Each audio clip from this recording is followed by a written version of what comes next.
Hello and welcome. I'm Ann Weiser Hey, Cornell. I'm Barbara McGavin. Come on in, have a seat.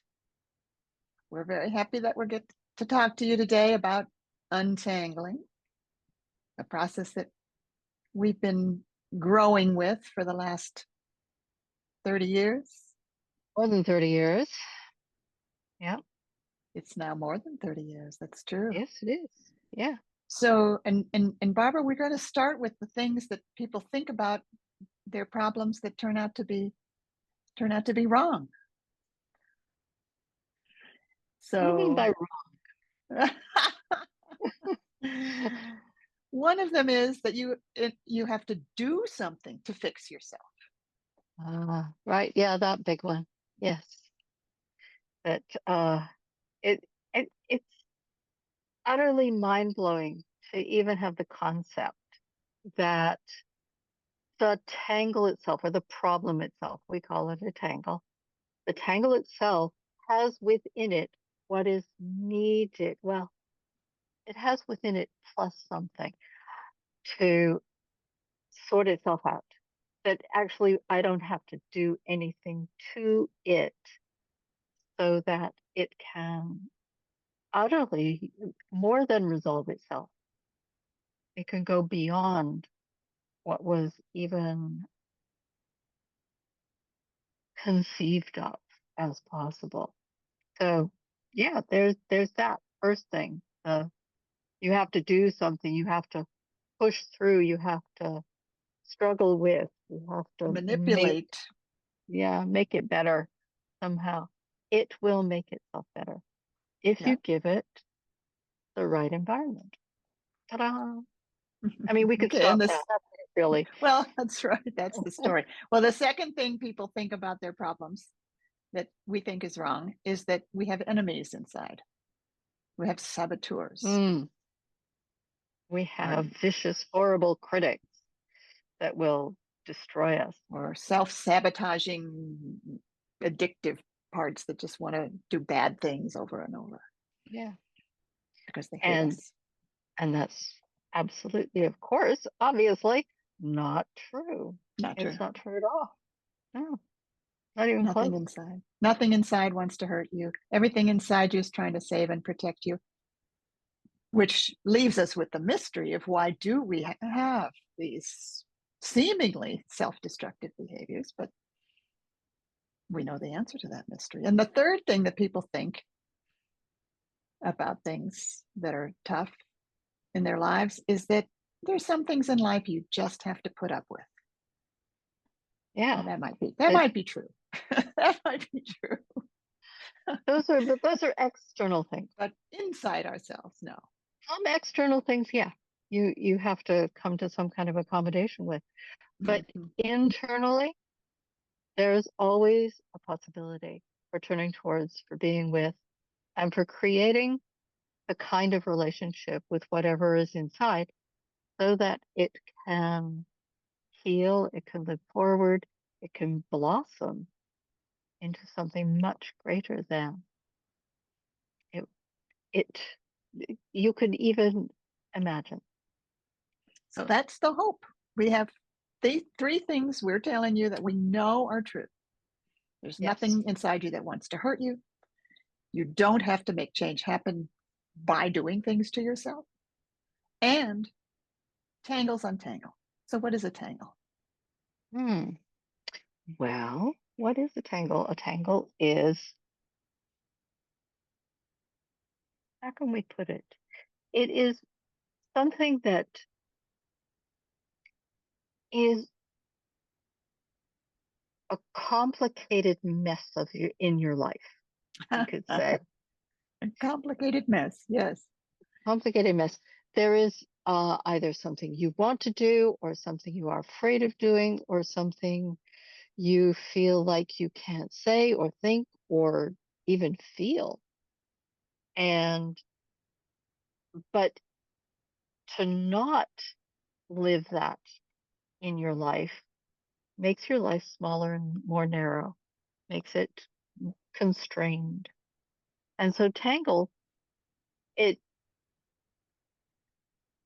they are perpetual in a way. They are repetitive.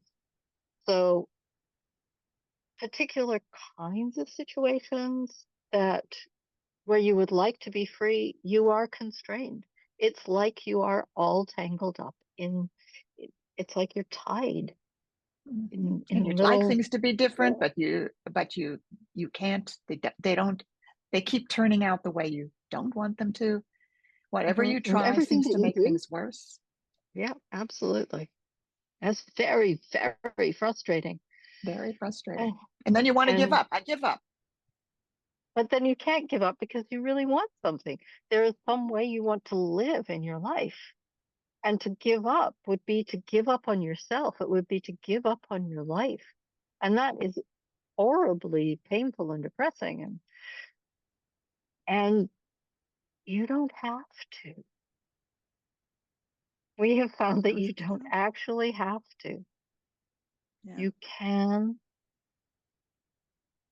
There are certain things that you can learn. There are certain things that we've learned, certainly, and that we want to share with people that we have found can really transform stuff, can really make a difference, the kind of difference that makes a difference. Uh, and and it's not about trying to make yourself a better person. No. It's about realizing that there are some very basic things that you can do that actually will strengthen your capacity to be able to pay attention to turn towards this whole thing that we're calling a tangle without trying to fix it, get in there and go, okay, I'm going to get in here and make it Yeah. loosen And up. just so we're not speaking too abstractly, let's give some examples of tangles. Our own tangles that we untangled, that we learned. We really developed this method starting because we had Right. our own tangles. Mine was a addictive use of alcohol, also writer's block, blocks to all kinds of things, making phone calls, finishing things, uh, yeah, obsessing with people, various people. Yes, Yes, yes, Barbara yes, had absolutely. that was a tough one. Oh, it was. Yeah, because it was very, very deep. It went very, Mhm. very deep. Um, let's see. Mega procrastination, super duper depression, uh, feeling like a complete fraud. Um, talk about imposter syndrome. Um, oh, yeah, procrastination is a big one. Oh, food, the whole food Food. thing. You had a food thing. Food, Hmm. yeah.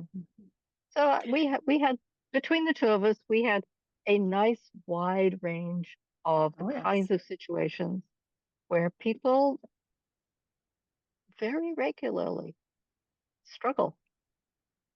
Speaking, being able to speak in a group, being Oh, able to speak in public. oh God. Couldn't do it in front of more than two people. Shame, Now you can. vivid shame experiences just throw one Mm, into shame. Repetitive kinds of relationships where mm. or not being able to be yourself, not being able to speak up for yourself without killing the other person. Getting involved with people that really would probably not have been a good, it would have been a good idea not to get involved with. If you wonder if you have a tangle, you could put it in the chat Yeah, go for it. and choose to send your chat to everyone. Yep. And people often say, well, I don't know if this situation I'm facing is a tangle or not. But if it's tough, if it's even tough enough to be worth asking about, then it will respond to the untangling methods that we Hmm. that we Yeah. teach, that we show people. And Yeah. well, somebody write in the chat. We want to say hi. There you go. Junk food, Junk losing food. time. Yeah. Ah, Yeah. Losing losing time. time. Is Yeah. that one It's you like that. recognize? Yep. Like Mm-hmm. Oh gosh, I've just spent 3 hours looking at YouTube. Oh, Or I didn't even know where that time was spent, and struggle to leave the house, but I really want to go out and do things. Yeah, yep. yeah. That sounds like one. And anxiety, Yep. shame, yes, scrolling, Hmm. terror Yep. of being bereaved, the Mm. anticipation of loss and how that can get in our way of living life right Yep. now. All right. These are wonderful examples. Yep. Something in the throat related to everything I do. It feels like fear. hmm Hmm. Yep. And Some saying I things. want to move or change and not being able to figure it out. Right.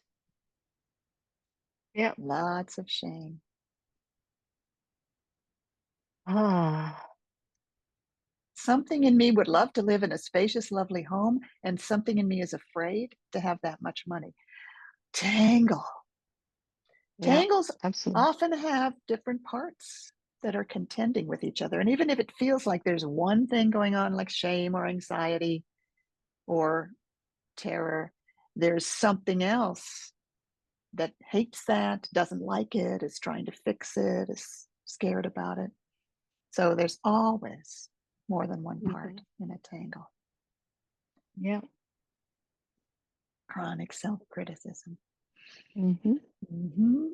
Yeah, good. You're all in the right place. Wonderful. Let's see if we can give Excellent. folks some help today. Yeah. Well, we are going to talk about the 5 powers of untangling. And Hmm. we're going to start by talking about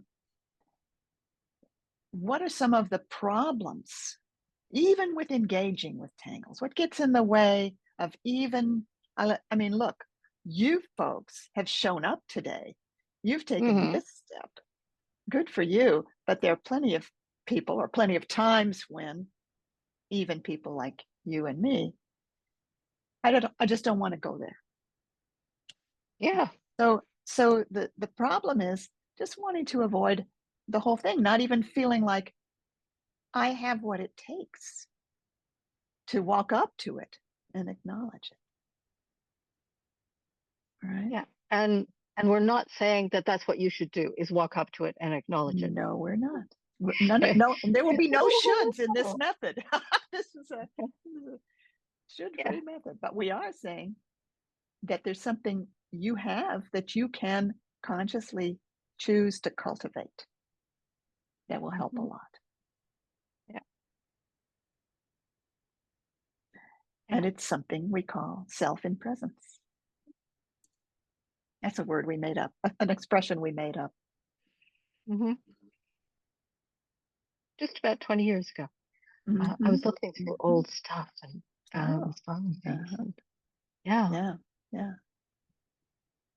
And it is the most important. We find this over and over again. It's the most important thing that we do, which is cultivating self and presence. Because as you cultivate self and presence, you cultivate, as I call it, the capacity to be with, the capacity to turn towards, the capacity to be curious and compassionate and patient and all of those kinds of things. It's not like you are making yourself be those things. You are creating, you are cultivating. We call it cultivating. Yeah. It, cultivating because self-in-presence is already there. You're already available to you. It's not something you have to invent or find or have injected into you. You already have self-in-presence. And it's as close as saying hello to something that you're feeling. And to use Yeah. this language we developed, I'm sensing something in me feels anxious. Hmm. And I'm saying hello to that. Actually, there are 3 Yeah. pillars of self and presence. Yeah. Go ahead, say what the 3 pillars are, Barbara. Okay. The first one is as close as feeling the support under you. We call it resourcing. And so it is deliberately and consciously doing, um, taking in what is good, taking in what is supportive. And I'm sitting here right now, and I can feel the support under me. I don't have to do anything. It's here. It's right there. I can feel it under my feet. I can feel it under my back. And I can pause and have that support. And it's right there. And that helps me to be a little bit bigger, a little bit wider, a little bit more here, a little bit more fully here. Sometimes people use their breath. So there's 1,000 different ways that you can cultivate self-presence through resourcing. And anything that helps you feel more alive, more, more, more stronger, more present is a source of resourcing. You can do Even it, a little bit, even a even a tiny little bit, bit. even if it's not the only way you feel. It's like pausing and turning attention to that that feels good without pushing aside what doesn't. Because that's the next thing. We call it recognizing. And recognizing is recognizing whatever is not at ease, whatever is not flowing, whatever is tight or anxious or um, grumpy or whatever. And recognizing is the second pillar of self-presence or the second aspect of self-presence. And then the third one is what Anne has already indicated, which is we call it relating, which is the ability to turn towards, the ability to say hello, the ability to go, yes, I can sense you're here and I am here with you. And those three aspects are the foundation or the pillars or whatever you want to call them of self and presence. Those three things. And you can cultivate them. And as you cultivate them, they get stronger and bigger. And you're more capable of, instead of running away from whatever it was, which is a totally valid response sometimes. We're not going to disrespect that. But it is an alternative. An alternative is to be able to turn towards and be with. You were going to say something. I'm going to say that a tangle is an area of your life where it is hardest to be self in presence. Yep. Where you lose it, where you are Mm-hmm. you're reacting rather than responding. And you feel you get sunk in depression or you get taken over by anxiety or you and that's why it has a double edge to it. It's why we point to and teach self in presence as the most important thing of all. And it's also a way of recognizing a tangle. It's also why people who have tangles are like, I can't be self in presence. Noticing that it's hard to be self in presence right now is recognizing you're already on your way back to being Yep. self in presence if you notice that. All right, we're talking about different things that can make tangles difficult. One is that. The second thing is that there are parts in tangles and they pull us in different directions, and we feel like maybe we half the time we're this part, the one that feels anxious, and half the time we're this part, the one that's angry at anxiety and trying to get it to go away, and so on. So almost like there's nothing in between this part, this part, this part. And then there's the part that's tired of the whole thing and goes and watches Netflix or something. So, Barbara, what can we do? And there's just so many parts and coming at us Well, all at once. there's so many parts there. We needed to develop a way of being able to be with more than one part at a time.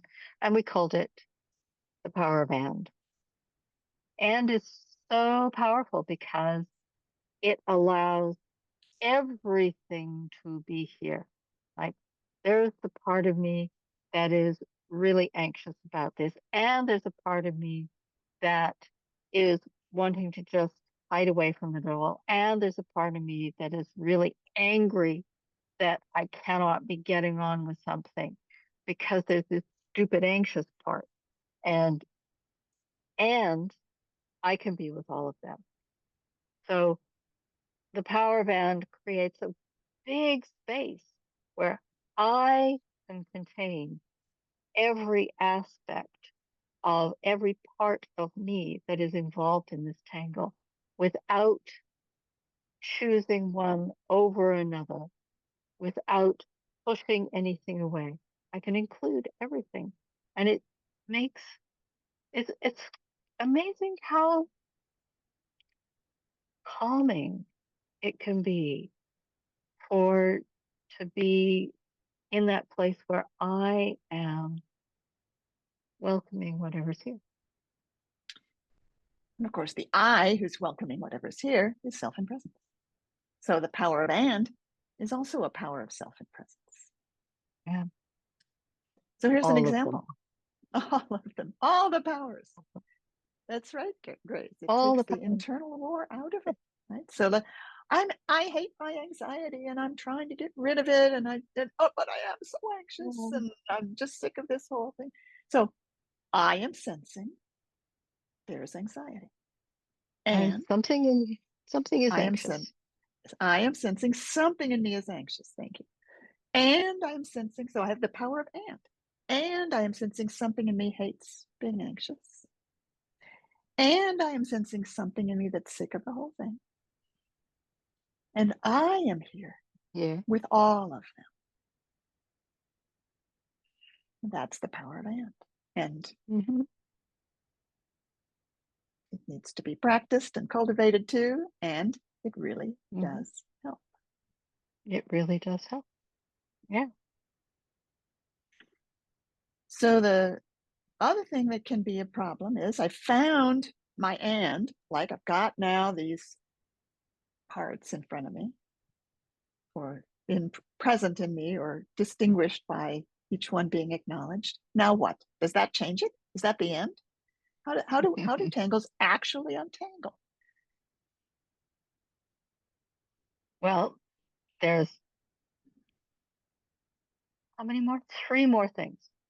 But the first one is That is the really third power. the third power is developing relationships with our partner, being with them in the way that they need us to be with them. And there are three different kinds of parts. And one of them really appreciates when we sense deeply what it is that they are anxious about and what it is that they are most hopeful for, what they most desire. So actually, there are two parts that really like that. But that that is relational, but it comes from and not from, okay, now I'm going to figure out what it is that they really don't want or what they really do want. It's I am really wanting to be here to empathically understand how it is for this part. They might be afraid, they might be um, sad. Some parts are deeply, deeply sad. Some parts are furiously angry. But I am big enough to be able to really get how it is for each of these parts so that they can feel met. These parts have never been fully met yet in our lives. And and the most powerful kind of being met is when we can meet our own parts. It's wonderful when somebody else can understand. I mean, it's absolutely great to have somebody else be able to empathically get you. But the most powerful thing that I have found, that we have found, is when I can be with this part of me and I can get from the inside the the exact way that it is for it. It allows such movement and such opening. Amazing. Something is happening that's been waiting and needing to happen your whole life. It- you know, I feel like taking a moment to say, why do we have parts? Why do we have tangles? Where do they come from? Hmm. We have a theory about that. It's based on Gendlin's theory, the theory of the implicit, that living beings are always forming their next step of life. We, as humans and as a living being, we're not objects like a table or a chair. We're life process itself in the process of forming. And at every stage, and perhaps most relevantly when we are born, but really at every stage of life, there's something we're ready for, a way we want to be met, a way that we need to be treated. And if all goes well, we are treated that way. And then that allows the next step of life to come. But when what life needed next doesn't happen, and it doesn't happen just a few times, but severely or repeatedly, we don't get. Maybe it's a kind of loving attention. Maybe it's that our bodies are treated with respect for their integrity. Maybe it's that when we cry, nobody says it's okay to cry. I was just hearing today from somebody who said she couldn't feel afraid when she was a child because Hmm. somebody would always say, "Oh, that's nothing. You don't have to be afraid of that." And so something Oh, didn't get completed there.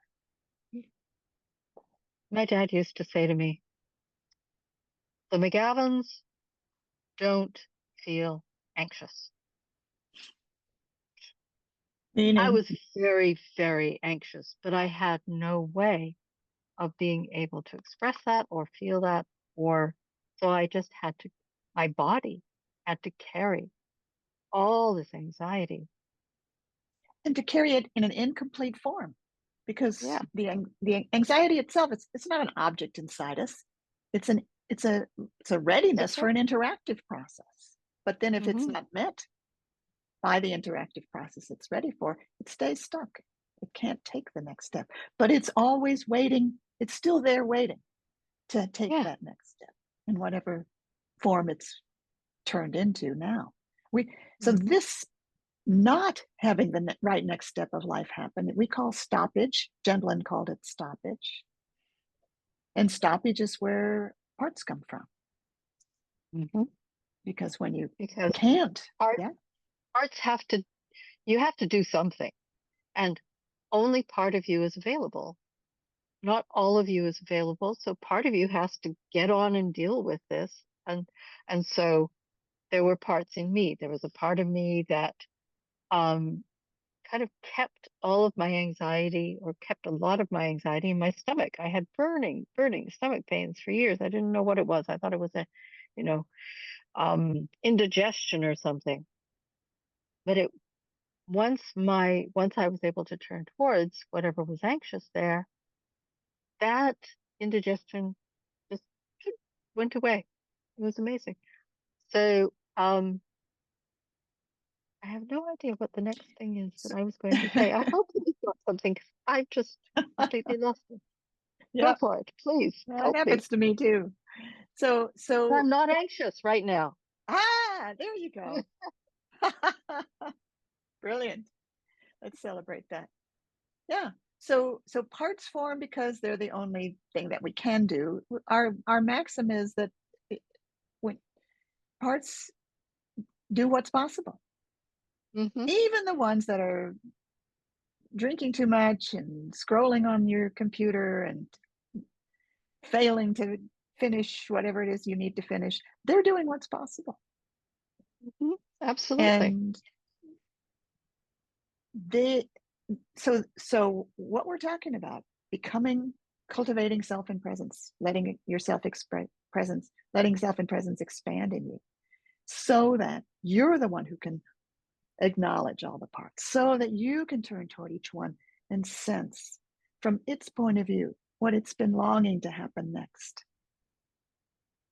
And so that that can then happen because you are there now. You are Mhm. the one who's now supplying the very thing that's been needed all these years. Mhm. And it is quite amazing what can happen there. There's true transformation possible from this. Mhm. People can wake up the next morning and say, I don't I don't feel like there's a block anymore. Mhm. There's no telling how long this process will take, but sometimes it Yeah. happens from one moment to another. So that's our first three powers. And let's talk about the fourth power because it's directly related to stoppage. The fourth power is the power of felt sensing the stoppage.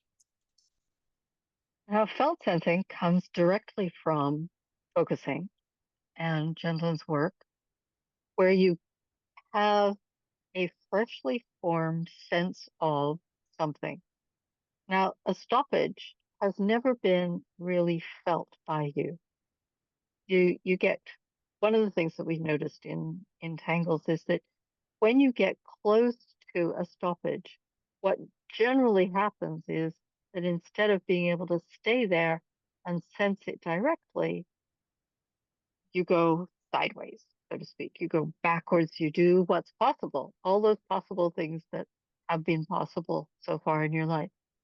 So, this impossible thing of sensing it, we created a, a power, which is the power of felt sensing stoppage. So, you pause and you have a space where the, the direct feeling of it can form. And felt sensing is about you get a sense of it freshly, here now, for the first time, actually, and you symbolize it exactly and precisely. And it's that symbolization that Chen found was so incredibly transformative and powerful.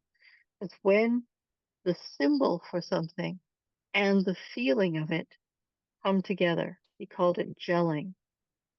Everything changes. The whole thing shifts, it moves, it opens, it transforms itself from the inside. And that, I mean, that's what was, like 40 years ago now when I first learned focusing. I was like, when that happened for the first time, it was like, oh my God, this is the real thing. This is the real deal. But then we found that that there was we needed to do things with parts before we could have this kind of magical thing happen. And so we found that we had to develop a relationship with these parts so that they were able to let go so that we could feel, sense the stoppage directly. So that's felt sensing the stoppage. That's the first of the two felt sensing powers. I just have to say, I love listening to Barbara. I'm so glad. Yeah, I feel a little bit the way I used to feel listening to Gene Shenlin, like, wow, that's so true. And I never heard it before. So nice. So nice. Ingrid says, me too. Thank you, Ingrid. Yeah. Well, we're going to talk about the fifth power because we told you we'd tell you all five. And this is Five. kind of amazing. We have five powers. There's so many different ways that tangles can transform. I just want to say before we talk about the fifth power, I've had tangles transform. Oh, I didn't mean to do that. I've had tangles transform just from the first three. And Yeah, so absolutely. There's it's so not, much this can is not open like a you have to do every up single. to do No, this. Mm. it has, this method has so many transformation points in it. uh, there's an abundance of ways things can change, but the fourth power, the final power, is called The power of felt sensing it all. So when you do felt sensing it all, you get a feel for the whole tangle. It's not the same as the stoppage. The stoppage is that place where something can't move. The whole tangle is all the parts, all the people, all the circumstances, all the things you've discovered already. There's the a felt stoppage sense of too. it. Yeah, And the whole stoppage, thing. At the stoppage. Yep. if you can feel it. Mm-hmm. And you get a felt But sense of that. you can get a felt sense of it included in this whole melange of how it is now. So you can do it the very first time you do untangling. You could get a felt sense of the whole thing. Or further on down the line, when you've been spending a lot of time with various parts and and they shift and they move and they open and they dissolve and they become part of you and all of that kind of stuff. They transform. You can get a felt sense of it at any time, any point in your. This method works. It's worked for Untangling, us. It's worked for many people. Barbara, I feel like a number of people here want to hear about our course. I want to go to that now, and then we'll have time at the end for more interaction, more questions, to say the things we've left out somehow. In just 2 weeks from today, our course begins. It's a year-long course called Getting Free, A Year of Untangling. It meets at the same time of day as this webinar, on Tuesdays for 2 hours rather than 1 hour, but starting at the time this one started. And it's taught by me and Barbara fully. We're there it's sort of every 2 weeks. It's 24 meetings over a year. Sometimes we have to rearrange things because of travel, but 24 meetings over a year. And we have lots of support. We have tons of lovely assistants who've taken the course before, plus our certification training, who can be there.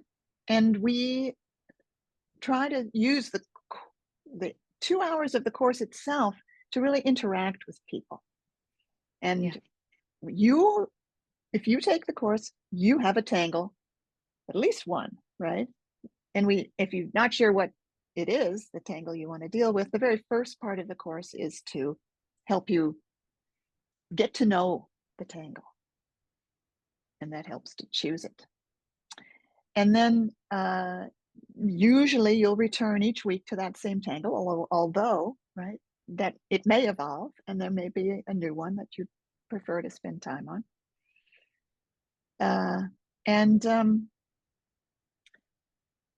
Each week there's a new exercise, a new process, a demonstration that Barbara and I do of the exercise for that week. It's a partnership course where you partner with other people. Anyway, there's a lot we could say, and there's more going on there, but that's what the course is for. It's so that you can have a year of untangling. And we do like the fact that you can be with us. We'll give you lots of support. We'll answer your emails. We'll be there for you. This is the time. It's the same time of day as this course. It starts April 15th and goes through March 24th. The actual specific dates are on the website. It's an advanced course. It's a prerequisite of 4 levels of focusing, or the Path to Lasting Change, parts 1 and 2. And it doesn't have to be with us. You could have had other teachers for that. So if you're not sure if your focusing training is the same as what we're asking for, just ask us. There's my email address. I'll put that in the chat. You can ask me questions. And the cost is $2,325. And the last day to register is a week from now. And here's the place on the website to go learn more. There's just one more thing we want to say before we open up to questions. And that is that we also teach untangling in 6-day retreats. We have a fundamentals retreat that's the first 6 days, and an advanced retreat that's the second 6 days. We're going to be in Germany in June. and we're going to be in Philadelphia, Pennsylvania, United States in November this year. And coming back, I'm going to give you put that link in the chat so you can go learn more about our retreats if you want to. Do we practice with each other like we did in your Path to Lasting Change? Yes, it's a partnership course. So everyone in the course has the opportunity to partner, but it's not quite the same as Path to Lasting Change. In that course, you did a partnership during the class and then another one during the week with that same person. In Getting Free, A Year of Untangling, we don't use any of the class time for partnership. We really want to interact with you directly the whole time about the theory, the practice, what you're facing, what you're discovering, helping people with what their questions are. So the partnerships are all outside of class. And if you like, we can partner you with other people in the course, a different person each, not every week, but every module. And if you like, you can partner with someone who's not taking the class and share what the exercises with them. Or if you like, you meet somebody in the class, wow, we really click. Can we partner with each other every time? Sure you can. So there's more flexibility than in the Path to Lasting Change. I'm going to invite one of our graduates from the Getting Free, A Year of Untangling program to share what his experience was with the course. There you are. Hi. Hi, Thanks for coming. thanks for having me. So what would you like to say about your experience with the Getting Free, A Year of Untangling that might help people decide whether they want to take it or Yeah, thanks for that opportunity. Well, I'm somebody who has battled with my temper since I was a little kid. And not? in the weeks and months before I started the Getting Free class last spring, I often felt an undercurrent of irritation floating in the background that could really easily erupt into anger and profanity over very little provocation, like when my computer wasn't doing what I wanted it to. And that was obviously disturbing to me, but also to my wife, who was usually within earshot. And now today, that irritable undercurrent is gone. And I do still get angry sometimes and do occasionally swear. Computers are still computers after all. uh, but these episodes are far fewer and much less intense, and they pass much more quickly than they ever have before. Yeah. And that change really started with the first lesson in Getting Free, the cultivating self and presence that you and Barbara were just talking about. So now I'm much more able to be self and presence. I recognize much earlier the warning signs when I'm not, and I'm better able to relate from self and presence to my distressed parts so that they're acknowledged and feel heard and don't need to explode in order to get my attention. And that really has been a game changer for me and for Elizabeth. So, Yes. yeah, so for me, the core essence of Getting Free, A Year of Untangling is really hope and simplicity, even in the face of sometimes very complicated tangles.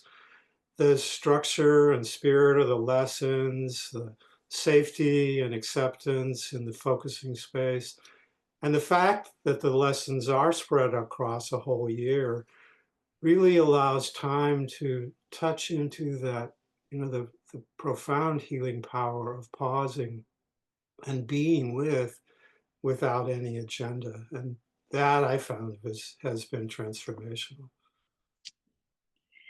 Wonderful.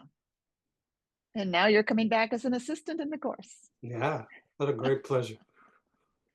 Thank you, Colin, for joining us, sharing Thank this you. today. I think we're now ready to talk again about our method and the questions people have about that. Of course, people could also ask questions about the course. And looks like people wanted us to say a bit more about the fifth power. Okay, well, the thing about the fifth power, again, it is getting a felt sense freshly of something. And this time, instead of something very specific, it's something very broad. You kind of bring in everything. You go, everything. I am open to getting a felt sense of everything that is involved in this tangle. The situation, the people, all of the parts that I have inside of me, the past, the future, everything. I'm just having a felt sense. I'm allowing a felt sense to form of that. And then I am finding the metaphorical symbolization that fits it. It's like a black, tangled, scrunched up something. I don't know. I'm just making it up as I Yeah. go along.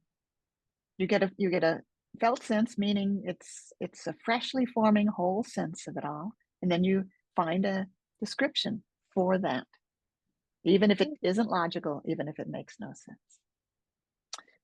Absolutely. And they often don't make any logical sense. That But you can is, tell that you've got it right because your body feels really different. It's like, right, that's it. and it's transformational. It I've really had is. some of the biggest transformations in my life from the felt sensing it all. So Anne That would was like to hugely talk. fun. Anne, go ahead. I Hi. Yes, I'm listening to the audiobook and really enjoying it. There's so much information in there. It's exciting to listen to. And I'm wondering, because of course I want to do the course, but I'm wondering how, because you've got so much information in the book and so many instructions, etc., what is the course actually adding to the book? What will I get extra, as it were? Is it the practice? That's part of it, but there is actually more in the course than is in the book. Yeah, the book has to, because it's a book, it's really pared down. And also it's not directly addressing focusing people. We were trying to make it very broad so anybody could understand it. But if you're a focusing person, you're ready for much more than we could have put in the book. So the powers, the step-by-step support, the exercises you can do with each other, the sense of being able to build it over time. I'm speaking also to Beverly, who wrote in the chat, how would it be different from just focusing with my partners?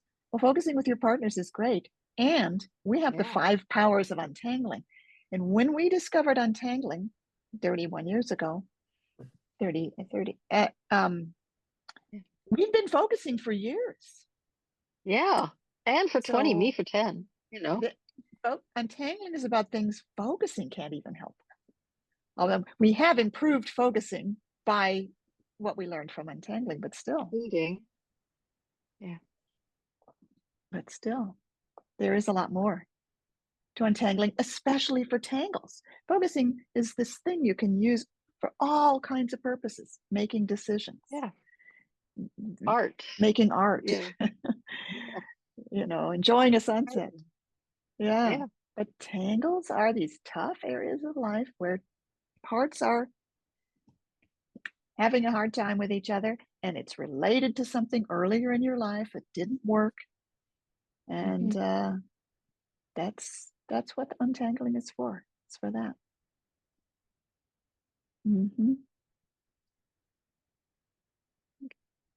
So Green says, attending the course adds immediacy, addressing in real time the questions any attendees have. Dialogue is remarkable.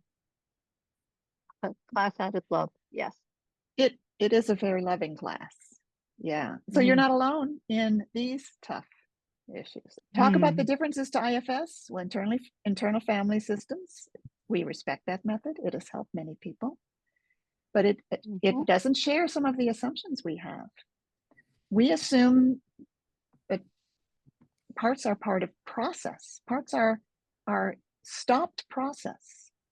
They come into existence around a stoppage, and when stoppage is complete, parts melt. Now that IFS has a very different assumption. you'll see that in IFS, they assume that there's always been parts and you give your parts new jobs. So the way they make change is through doing things to process, doing things to parts and to the way they are with each other. Whereas the way we make change in interrelationship focusing and untangling is through creating presence and through creating relationships. So they're compatible, but I think everybody who likes IFS might get something there from untangling that they weren't getting from IFS, possibly. So, yes, a lot of people are talking here. Lisa says, when you're focusing and the person has many parts they're noticing, they can't seem to sort it out. Is that a good time to get the feel of the whole thing? I think that's a good time for the power of and. Yeah. Yeah, that would be the best. And then, I so think. you do the power of and then you pause and sense of all these parts I've been acknowledging, where does my attention need to go first? And then depending on which one's calling to you, you do deep empathy with that one. So Ingrid says, the book is very welcome after following the courses. I know some people who read the book and were overwhelmed by it. Yeah. I'm convinced that taking the course, and Ingrid did the retreats, helps you to find your own tempo with the process. The book can be overwhelming. Well, you know, we put instructions in the book on how to read the book. We knew it might be overwhelming. We talked about reading slowly, taking breaks, taking walks, being gentle to yourself. Yes. Is getting free offered only once a year? Yeah. It's a year-long course and we have finite time. So we started every April. Wonderful. Well, I believe we've come to the end of our time. I think so. Was there anything else we wanted to be sure and say to people while we were together? I just want to say that above all, there is hope. You're not stuck. Untangling works. Maybe you won't use our method, maybe you'll use another way, but there's always possible. There's life beyond tangles. Yeah, because human beings are process. And when you create the environment that allows process to move forward, however that is, then life will move forward. It wants to. It wants to move forward. And this is, we have learned a lot about how it is possible to create an environment in which that kind of process lives itself forward and lives you forward. Mm-hmm. Yeah. So thank you all very much for coming and being here and sharing this with us and allowing us to share this with you. We hope we see you. Yeah, it'd be great. Be great. And follow your own inner sense of rightness. Yes. Just because we say this is fabulous, check with yourself. Is it right for you? And is it right for you right now? Yeah. That's what we really want. Is it being right for whatever you do next is right for you right now.